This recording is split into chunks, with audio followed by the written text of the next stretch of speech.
Basic understanding. यदि 3 और 4 मान लो दो संख्याएं हैं तो हम कहते हैं कि 3/4 एक भिन्न संख्या है, लेकिन मज़ेदार बात यह है कि -3/4 एक भिन्न संख्या नहीं।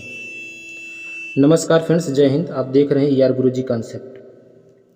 इस वीडियो में हम लोग मैथ को बिल्कुल बेसिक स्तर से संख्याओं के ज्ञान और उन संख्याओं को अलग अलग तरीके से अनेक भागों में जो वर्गीकरण हुआ है, इनको संख्याओं को रिप्रेजेंट करने के लिए जो वर्गीकरण हुआ है, इसी वर्गीकरण को इस वीडियो में समझेंगे। ठीक है, तो आप वीडियो को लास्ट तक देखिएगा बिना स्किप किए, क्योंकि मैथमेटिक्स है, जब तक आप लगातार इसको देखेंगे नहीं समझ में नहीं आए। चलिए तो वीडियो की शुरुआत करते हैं।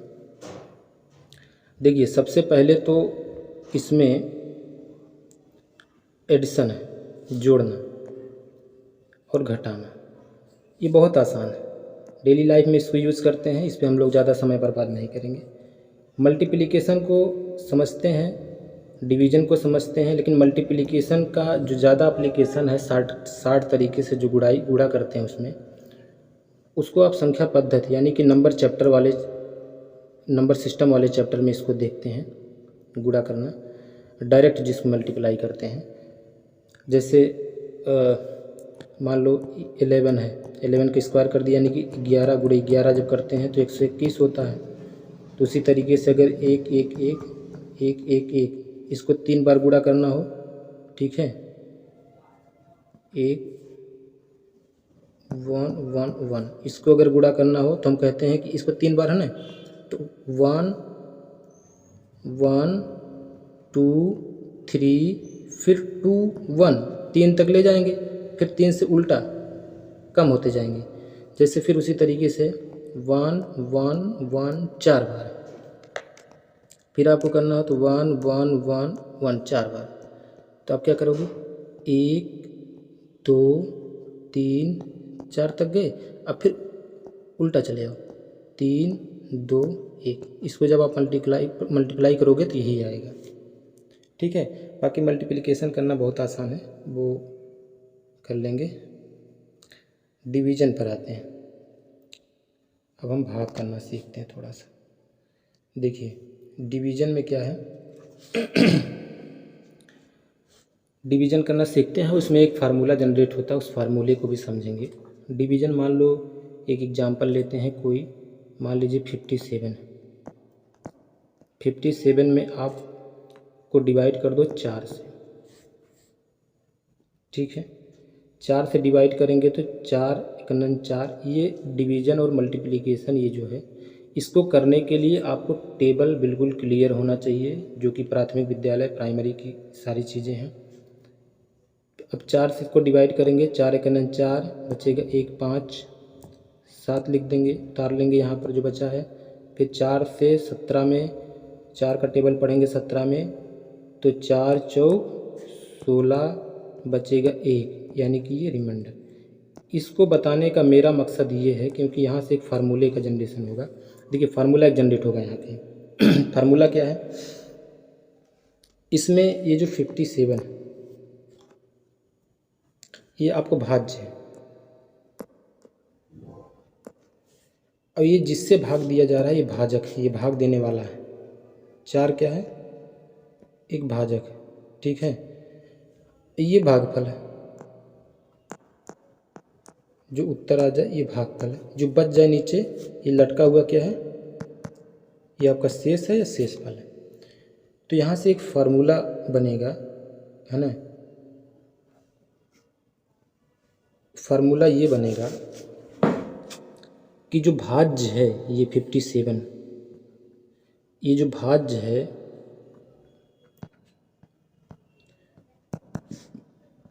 भाज्य इक्वल टू भाजक गुणे भागफल, ये जो आएगा, और इसी में प्लस आपको शेष जोड़ देंगे। बात समझना, यानी कि जो 57 आया है ये भाजक और भागफल 14 और 4 गुणा करेंगे, 14 चौका 56 और 1 जोड़ देंगे तो आ जाएगा 57। तो ये फार्मूला इससे जनरेट होता है भाज्य बराबर भाजक गुणे भागफल प्लस शेषफल। ये डिवाइजर है, डिवाइडेंड है, ये रिमाइंडर है और ये रिमाइंडर है और ये आपका जो है डिवाइडेंड हो गया। ठीक है, आगे देखते हैं। अब हम फ्रैक्शन देखते हैं। देखो फ्रैक्शन को अभी हम बाद में समझेंगे, फ्रैक्शन से पहले हम थोड़ी सी चीज़ समझ लेते हैं। मल्टीप्लिकेशन को डायरेक्ट आप समझेंगे, वो अभी हमने बता दिया। अब हम फ्रैक्शन को भी थोड़ा बाद में देखेंगे, क्योंकि उससे पहले हम नेचुरल नंबर और पूर्ण संख्याओं को देखते हैं। अब प्राकृतिक संख्याओं पर आते हैं। देखिए प्राकृतिक संख्याएं गिनती की जो भी संख्याएं होती हैं, हम अपने आसपास की वस्तुओं को जो देखते हैं, गिनते हैं, मतलब काउंटिंग से जितनी भी संख्याएं होती हैं, एक से शुरू होकर के काउंटिंग की जितनी संख्याएं होती हैं, ठीक है, वो आपकी प्राकृतिक संख्या की सीरीज में आती हैं। यानी कि वो प्राकृतिक संख्याओं का समुच्चय है। एक से लेकर के अनंत तक की जितनी संख्याएं होती हैं वो सब की सब आपकी प्राकृतिक संख्याएं हैं।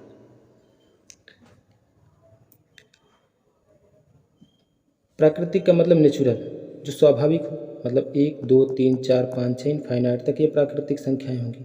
लेकिन जब शून्य की खोज हो गई, और ये हमारा सौभाग्य है कि शून्य की खोज हमारे भारतवर्ष में हुई है, हमारे देश में हुई है। 5वीं सदी के मध्य में लगभग आर्यभट्ट और ब्रह्मगुप्त, वैसे आर्यभट्ट को श्रेय जाता है, उन्होंने आर्यभट्टियम नामक पुस्तक में एक से लेकर के मतलब काफ़ी अलग करोड़ों तक की संख्याओं को उन्होंने आर्यभट्टियम में लिखा था।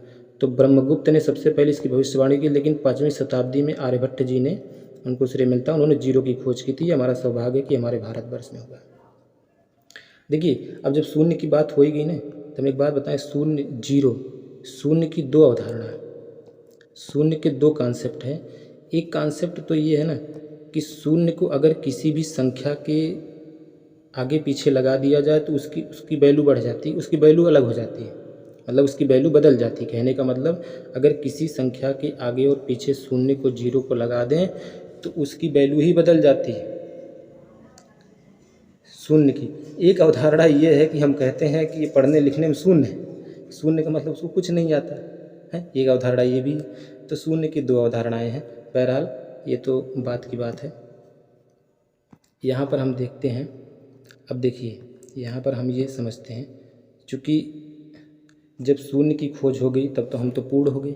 अभी तक तो हमको पता था कि संख्याएं 1 2 3 4 5 6 इनफाइनाइट तक होती हैं, जिनको आप नेचुरल बोलते हैं, जो स्वाभाविक है। लेकिन अब जब शून्य की खोज हो गई, जब शून्य की खोज हो गई तो हम कहते हैं कि अब ये संख्याएं क्या हो गई, पूर्ण हो गई। यानी कि जीरो से लेकर के अनंत तक की जो संख्याएं होती हैं वो पूर्ण संख्याएं होती हैं। ये बात समझ में आ गई होगी। जीरो से लेकर के अनंत तक की जो संख्याएं होती हैं वो आपकी पूर्ण संख्याएं होती हैं। अब इन्हीं पूर्ण संख्याओं से, ध्यान से देखना, इन्हीं पूर्ण संख्याओं से आगे हम थोड़ा सा बढ़ेंगे तो पूर्ण से हो गया पूर्णांक। पूर्ण शब्द से क्या हो गया, पूर्णांक। भाई अब वहाँ पे होल नंबर था, जीरो से लेकर अनंत तक, इनफाइनाइट तक, ये आपका होल नंबर था। यहाँ पे अब पूर्ण से हम आ गए पूर्णांक पे। भैया जहाँ पर पूरा पूरा अंक हो, पूरा पूरा अंक का मतलब जो जीरो से लेकर के आप इनफाइनाइट तक ये धनात्मक संख्याएं थी ना, अब चूँकि धनात्मक तो हम जानते थे उधर थी, लेकिन अब इसमें ऋणात्मक को भी लिया जाए, ठीक है। अब इसमें ऋणात्मक संख्या को भी लेंगे तो धनात्मक और ऋणात्मक अगर हम पूरा ले लें, शून्य को मिला करके, शून्य को मिला करके धनात्मक और ऋणात्मक अगर हम पूरा ले लें तो ये आपकी पूर्णांक संख्याएं बन जाती हैं। इन्हीं को इंटीजर बोलते हैं, मतलब पूर्ण हो गई, पूर्णांक संख्याएं। कहने का मतलब सीधा सा यही है कि जीरो से लेकर के -1 ऐसे याद कर समझ लो, -1 0 +1, यानी कि प्लस के आगे और माइनस के इधर, ये सब संख्याएं क्या हैं, सबके सब आपकी पूर्णांक, ठीक है। बाकी ये चैनल को सब्सक्राइब कर लेना, लाइक कर देना, ठोक देना, ये सब है। आगे देखते हैं। ठीक है, आगे अब देखते हैं परिमेय संख्या। देखो सबसे पहले तो परिमेय संख्या कि भाई हमको आवश्यकता क्यों पड़ी। सबसे पहले तो ये जानना जरूरी है कि परिमेय संख्या की हमको आवश्यकता ही क्यों पड़ी। क्योंकि हम तो ये रट लेते हैं ऐसी सभी संख्याएं जिन्हें पी बाई क्यू के रूप में लिखा जा सकता है उनको परिमेय संख्याएं कहते हैं, जहाँ पी और क्यू पूर्णांक हों। हैं खूब रट्टा मारते हैं, पी और क्यू पूर्णांक हो, Q is not equal to 0, जैसे 1/2 3/, तो ये सब नहीं, सिंपल समझो, बात को समझो। परिमेय संख्या क्या है, देखो परिमेय संख्या ये है, क्योंकि परिमेय संख्या की अवधारणा, परिमेय संख्या की जो आवश्यकता हमको समझ में आई वो इस तरीके से कुछ समझ में आई है कि जैसे मान लो किसी स्थान की ऊंचाई है, मान लो किसी स्थान की ऊंचाई पृथ्वी तल से मान लो 600 मीटर है। ठीक है, पृथ्वी तल से किसी स्थान की ऊंचाई अगर 600 मीटर है तो अब यार 600 मीटर को हम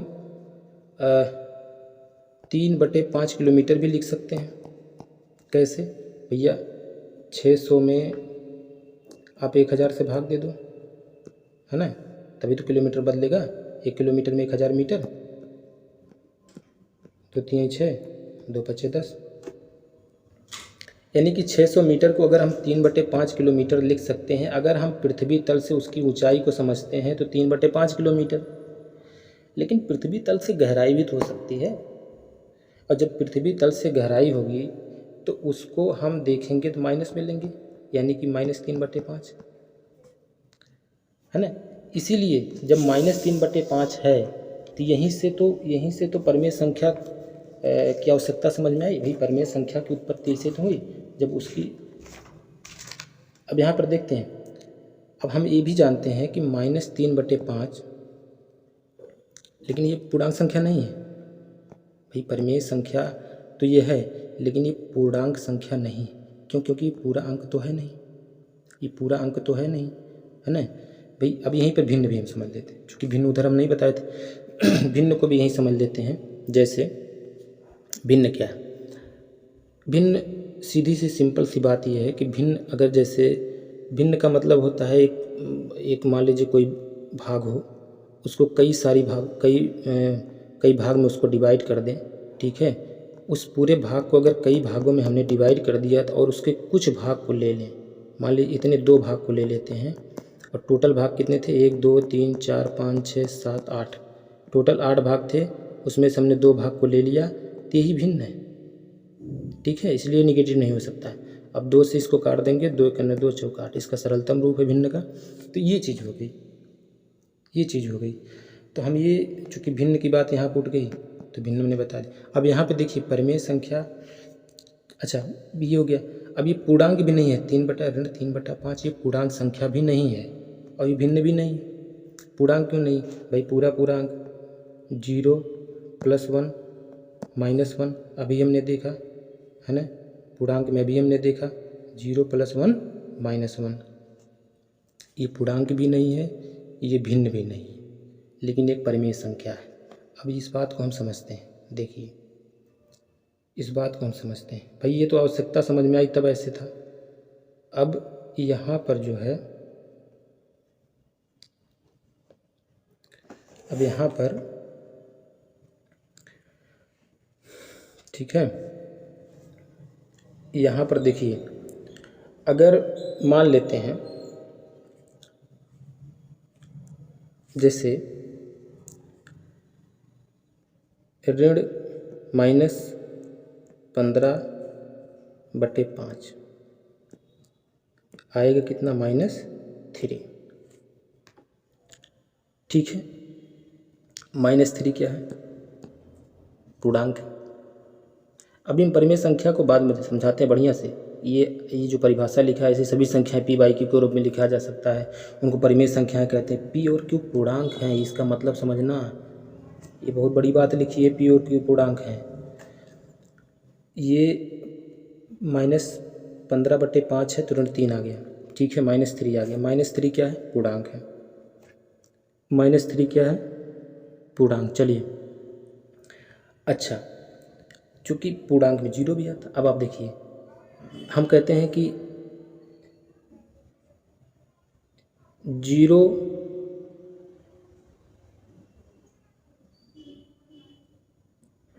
बटे 5, ये कितना आएगा? 0 आएगा। 0 भी पूर्णांक है ना, तो भाई 0 पूर्णांक, 0 परिमेय संख्या भी होनी चाहिए। 0 परिमेय संख्या है ना। अच्छा, -3 भी आ गया और प्लस में तो भाई, यानी कि अच्छा ये देखते हैं, मान लो -12 12/7, ये क्या, इसको समझते हैं। ये ना तो पूर्णांक है और ये ना भिन्न है, चूँकि माइनस में, भिन्न भी मैंने समझा कि एक बड़े भाग को अगर कई भागों में विभाजित कर दिया जाए, बांट दिया जाए, उसमें से कुछ भाग को ले लिया जाए तो ये भिन्न है। ठीक है, ये ना तो पूर्णांक है, ये ना तो पूर्णांक है और ये ना ही भिन्न है। ठीक, अब यहाँ से हम परिमेय संख्या पर आते हैं। परिमेय संख्या आखिर है क्या? देखिए, परिमेय शब्द जो है, रेशनल, इंग्लिश वर्ड को आप समझिए, रेशनल वर्ड की उत्पत्ति रेशियो से हुई। रेशनल शब्द की उत्पत्ति रेशियो से हुई है। 3, मान लीजिए 3 और 5 को ले लो, या 4 और 7 ले लो। 4 और 7 ये दो संख्याओं का अनुपात है। 4 और 7 अगर ये दो संख्याओं का अनुपात है तो 4 और 7 अगर ये दो संख्याओं का अनुपात है तो हम कहते हैं कि 4/7, यानी कि 4/7। 4/7 एक भिन्न संख्या। ठीक है, 4/7 एक भिन्न संख्या। अब यहाँ से परिमेय शब्द की परिभाषा अब यहाँ से शुरू है। परिमेय जैसे ये है, परिमेय शब्द संख्या की परिभाषा यहाँ शुरू करते हैं। ऐसी संख्या जिनको p/q के रूप में लिखा जा सकता है उन्हें परिमेय, जहाँ p और q पूर्णांक संख्या है। ठीक है, अब चूंकि भिन्न p और q पूर्णांक संख्या है तो हमने देखा क्या, p/q के रूप में लिखा जा सकता है। तो जैसे 1/2 ये आपकी परिमेय संख्या है, 3/2 परिमेय संख्या है। p/q क्यों? क्योंकि 3 और 2 दोनों पूर्णांक संख्याएं हैं। अब जैसे 4/5 ले लेते हैं, 4/5 लेंगे तो 4 और 5 ये दोनों आपके पूर्णांक हैं, क्योंकि पूर्णांक में हमने अभी बताया था कि 0 +1 साइड में और 0 -1 साइड में, यानी कि प्लस और माइनस सब आपके पूर्णांक में होते हैं कि नहीं होते। चलो, अब उसी तरीके से अगर 4/5 है तो 5/-7। अब ये √25 क्यों हो गया भाई? √25 का मतलब 5 स्क्वायर रूट ले लेंगे तो 5, तो 5 एक परिमेय संख्या हो जाएगी। क्यों? क्योंकि 5/1 p/q के रूप में लिख दिया गया। नहीं समझे? उसी तरीके से इसका स्क्वायर रूट लेंगे तो 15 आ जाएगा। चलिए अब देखते हैं यहाँ पे 0। भाई 0 कैसे है? अब बात आती है 0 कैसे है? 0 भी है, कैसे नहीं 0? अरे 0/3 लिख दो, p/q के रूप में लिख दिया। p भी पूर्णांक, 0 एक पूर्णांक, q भी पूर्णांक, दो पूर्णांकों का अनुपात परिमेय संख्या, सीधी सी बात। तो 0 भी क्या है? एक परिमेय संख्या। ठीक है, 0 भी एक परिमेय संख्या है। अब कुछ चीज़ें यहाँ पर जो एक्स्ट्रा पॉइंट्स हैं उनको हम समझते हैं। देखिए एक्स्ट्रा पॉइंट क्या है। एक्स्ट्रा पॉइंट क्या है कुछ हम देखते हैं। वो ये हैं जैसे हमको पता है कि जैसे ये मान लो भिन्न संख्या है 4/7। 4/7 क्या है? मान लो भिन्न संख्या है। ठीक है, अगर 4/7 मान लो भिन्न संख्या है तो यहाँ पर चूंकि -4/7 भिन्न संख्या डिफाइन नहीं करते हम, है ना, अभी बताया था। तो यहाँ पर एक नोट पॉइंट निकल कर आएगा।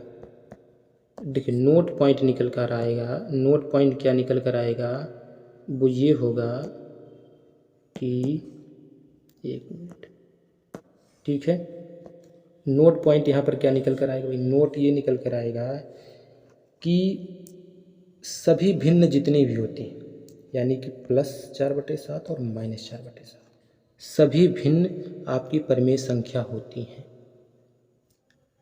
सभी भिन्न आपकी परिमेय संख्याएं होती हैं। सभी भिन्न आपकी परिमेय संख्याएं होती हैं, लेकिन सभी भिन्न आपकी परिमेय संख्याएं होती हैं, लेकिन सभी परिमेय संख्याएं भिन्न नहीं हो सकती हैं।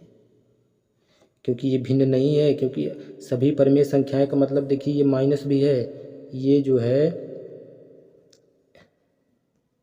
ये माइनस जो है ये परिमेय संख्या तो है, ये माइनस परिमेय संख्या तो है, लेकिन ये भिन्न तो है नहीं। तो वही कह रहा है कि सभी भिन्न परिमेय संख्याएं होती हैं, लेकिन सभी परिमेय संख्याएं भिन्न नहीं हो सकती। ये बड़ा इंपॉर्टेंट पॉइंट है भैया, इसको देख लेना अपना। 0 परिमेय संख्या है, ये आपको पता है। 0 परिमेय संख्या है, ये आपको अच्छे से पता है, क्योंकि 0 पूर्णांक है और 0/1 0/2 कुछ भी कर सकते हैं, यानी कि सभी 0 परिमेय संख्याएं हैं।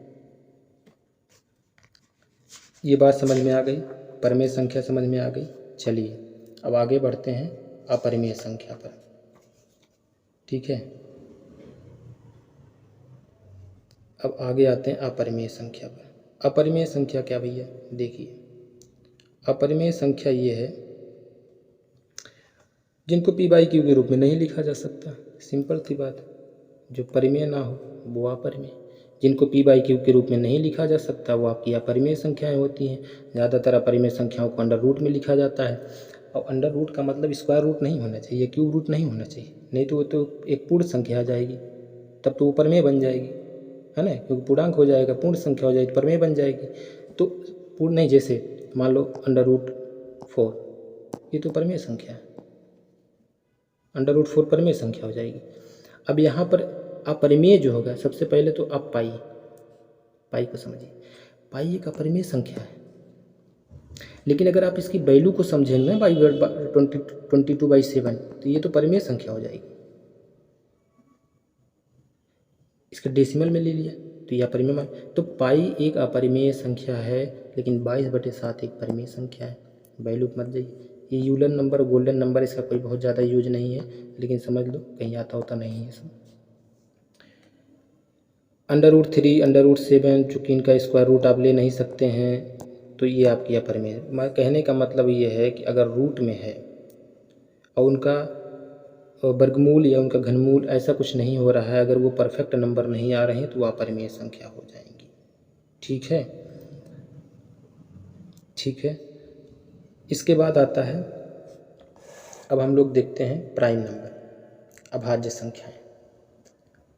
अभाज्य संख्या को आप जो है, अभाज्य संख्या को हम ऋण संख्या भी बोलते हैं। अभाज्य संख्या को हम ऋण संख्या भी बोलते हैं। क्या बोलते हैं? ऋण संख्या बोलते हैं। अभाज्य संख्या को हिंदी में ऋण भी बोलते हैं। प्राइम नंबर वे संख्याएं होती हैं जिनका एक के अलावा कोई भी फैक्टर नहीं होता।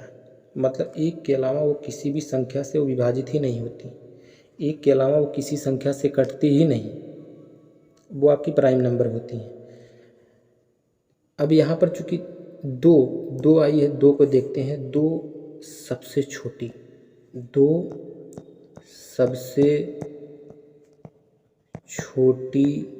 समअभाज्य संख्या, दो सबसे छोटी समअभाज्य संख्या। बाकी जो संख्याएं हैं, ये आप किसी भी संख्या, इनका एक के अलावा कोई गुणनखंड है ही नहीं, तो ये आपकी अभाज्य संख्या हो। जो किसी संख्या से कटे ना, जो ऋण हो वो आपकी अभाज्य संख्याएं होती हैं। ठीक है, ये बात समझ में आई। इसमें कुछ विशेष नहीं है। जो संख्या किसी अन्य संख्या से विभाजित ना हो एक के अलावा, तो वो आपकी अभाज्य संख्या होती है और ऋण संख्या होती है। इसके बाद आपका आता है भाज्य संख्या।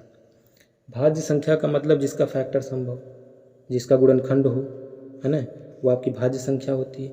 एक से बड़ी जितनी संख्याएं हैं, एक के अलावा भी उनका गुणनखंड होता है, जो किसी न किसी संख्या से डिवाइड हो जाएं, विभाजित हो जाएं, वो आपकी क्या होती हैं, वो आपकी भाज्य संख्याएं होती हैं, राइट। जैसे 4, 6 कुछ भी ले लेंगे तो आपकी भाज्य संख्याएं हैं, और किसी न किसी संख्या से ये कट जाती हैं। समझ में आ रहा है? ये चीज़ जो है किसी न किसी संख्या से ये आपकी कट जाती है, तो ये भाज्य संख्याएं होती हैं। एक आता है, इनको आप यौगिक संख्याएं भी बोलते हैं। भाज्य को, ये कंपोजिट जो नंबर होता है, इनको आप यौगिक संख्या भी बोलते। कहीं कहीं लिख के आता है यौगिक संख्या, तो आपको कन्फ्यूज नहीं होना है। कहीं कहीं ये उसको लिख के आता है यौगिक संख्या, यौगिक संख्या या भाज्य संख्या, तो ये कंपोजिट नंबर जिसको आप बोलते हो, है ना। कहीं कहीं आपको यौगिक संख्या लिखा रहेगा, कहीं कहीं भाज्य संख्या लिखा रहेगा, जिनका फैक्टर हो, जो किसी न किसी संख्या से कट जाए, वो आपकी भाज्य संख्याएं होती हैं। अब देखिए, इसी से मिलता जुलता एक सहभाज्य संख्या आती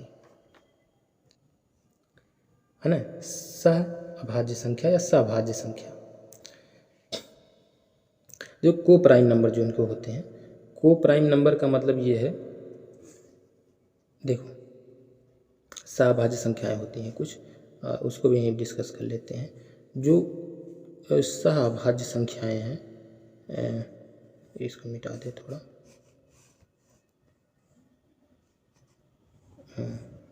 सहभाज्य संख्या जो है उसको देखते हैं। सहभाज्य जो है को प्राइम, को प्राइम नंबर। सहभाज्य संख्या का मतलब जब दो संख्याएं हों, उन संख्याओं में, दो संख्याओं की बात होती है, दो संख्याओं में एक के अलावा कोई अन्य गुणनखंड ना हो। जैसे 2 और 3, ये आपस में क्या है, सहभाज्य, इसमें एक के अलावा कोई गुणनखंड नहीं है।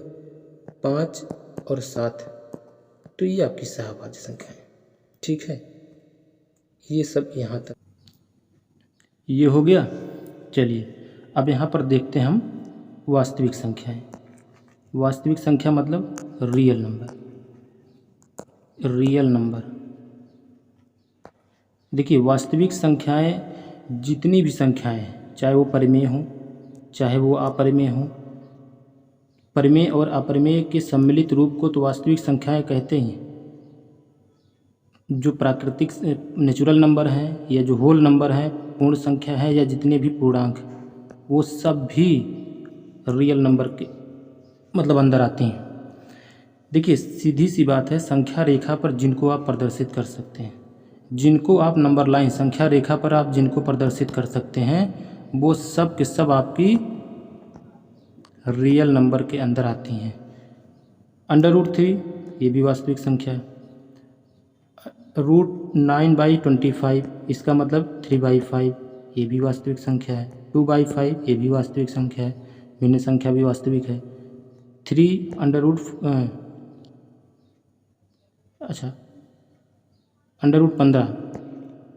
ये भी वास्तविक संख्या है। 4/11 ये भी वास्तविक संख्या, ठीक है। मतलब संख्या रेखा पर जिनको आप दर्शा सकते हैं, जितने भी परिमेय अपरिमेय और पूर्णांक, नेचुरल नंबर, होल नंबर, सब के सब आपकी वास्तविक संख्या है। यहीं पर हम देख लेते हैं अवास्तविक संख्या, मतलब जो अनरियल नंबर होते हैं। देखिए अवास्तविक संख्याएं जो होती हैं वो अवास्तविक संख्याएं,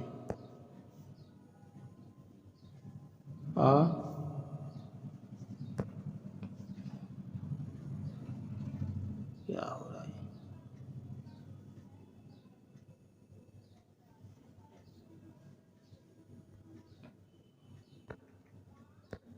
अवास्तविक संख्याएं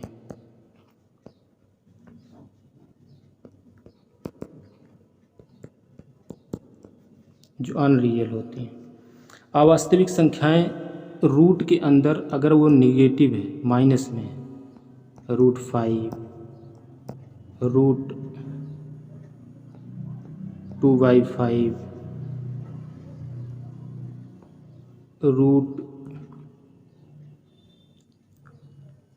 √7, ये सब अनरियल नंबर है, ये सब अवास्तविक संख्याएं हैं, ठीक है। तो बस इतना ही था। वास्तविक भी हो गया, अवास्तविक भी हो गया। ठीक है, बस वीडियो यहीं तक था। अभी एक पीछे बच गया सम और विषम संख्या। सम और विषम संख्या को भी समझ लेते हैं। यहीं पे बहुत आसान है।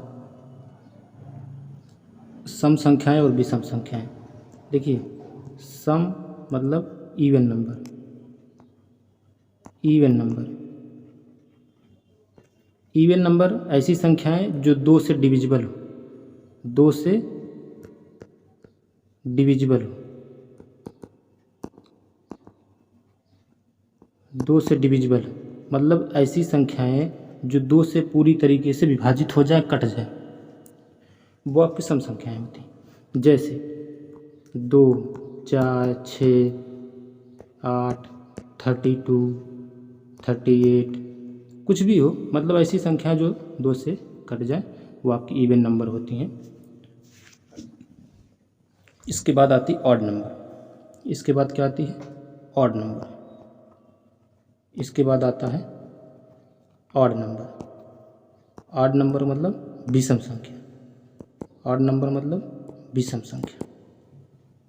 ठीक है, विषम संख्या इसका उल्टा हो जाएगा, सम का उल्टा। विषम मतलब जो 2 से डिवाइड ना, 2 से